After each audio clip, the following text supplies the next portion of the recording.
All right, a lot of breaking news about the deep state this week, including explosive developments in the case of Michael Flynn and his case, and a lot of major questions still looming large, such as when are we going to get the Inspector General's report on FISA abuse, and is this premeditated fraud on the court? Were they illegally obtained? Joining us now for reaction, the chairman of the Senate Judiciary Committee. That would be Senator Lindsey Graham. Senator, we know that, as Greg just said, 4 separate times the FBI and DOJ were warned not to use the dirty dossier. You and Senator Grassley came out with a memo that said the bulk of the application was the dirty, unverified dossier, the Russian dossier Hillary paid for. So the question then is, does that mean it was premeditated fraud on a court and that those warrants were illegally obtained? To me, I'm not the AG, but to me, it seems like slam dunk, easy case, boom. Well, we'll see what Mr. Horowitz says, but I can promise you this, Sean. The Senate Judiciary Committee will call Mr. Horowitz, and he will testify under oath about his report. And we're going to pursue this in a transparent fashion. We're going to declassify as much as we can, including the FISA warrant applications. I'm going to give you all the information that was in the system about how suspicious people were of Christopher Steele, how biased he was. Let you read it for yourself. Transparency and accountability is my goal.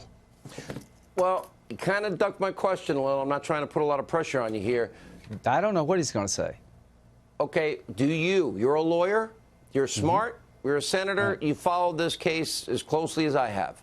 Do you believe that it is overwhelming and incontrovertible, and the evidence shows one thing: premeditated fraud on a FISA court and warrants obtained illegally, denying one American citizen his constitutional rights and denying the president, well, candidate, then president-elect and president, his constitutional rights and allowed spying on him?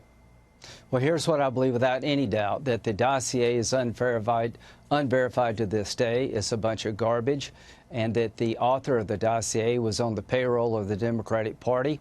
He was unreliable, and that the system had a lot of notice about his bias. They obtained a warrant on 4 different occasions, and they will be held to account for that. But Mr. Durham will make a decision as to who to prosecute, if anyone.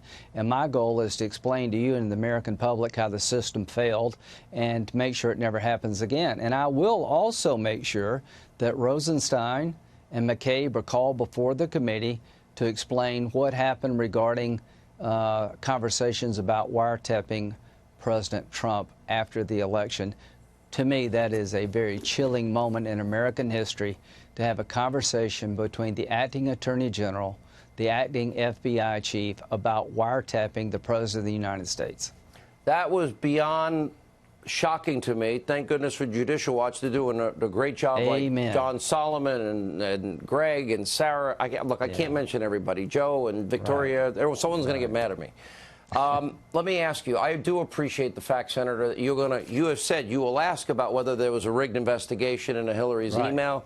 You will find out if the counterintelligence investigation started in the White House of Barack Obama. What did he know? What did he know it? You will find that out, too? Yeah, I want to, well, let's just look at the moving parts here. I want to find out, was the Clinton email investigation basically rigged in her favor because of political bias?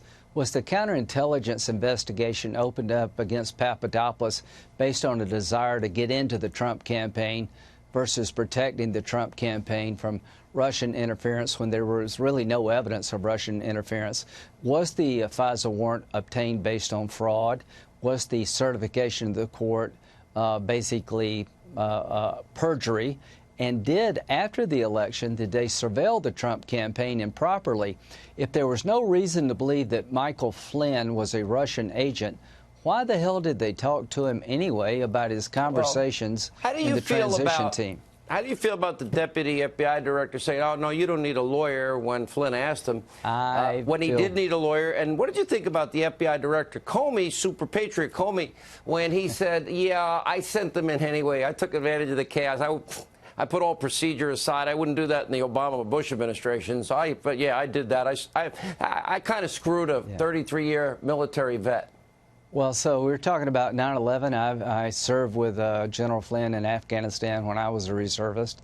He's a patriot. And here's the question for me. if all the things you said are true, who should be held accountable? Did they trick General Flynn? Did they have a reasonable belief that he was working with the Russians? And why would the existing administration surveil the incoming administration about conversations about changing policy? And I'd like to know if they outsourced or subcontracted spying to our Western intelligence friends. Let me see. I'm just guessing. Great Britain, Italy, Australia, Canada? Right. Pretty good guess? Let me just fill in the blanks there. Did the person who informed Papadopoulos that Clinton emails had been hacked, were there somebody known to be working with us? Was there any evidence at all that Papadopoulos was working with the Russians? I've not seen one piece of evidence to suggest that he was working with the Russians. I'd like to see if there's exculpatory evidence in that case. But again, I'm so stupid. What would I know? I have no knowledge of any of this, you know. But good job on 9/11 tonight. Good job of explaining to the American people that the planes did not attack. You will see at the end of this show something people are going to want to DVR and send to their friends.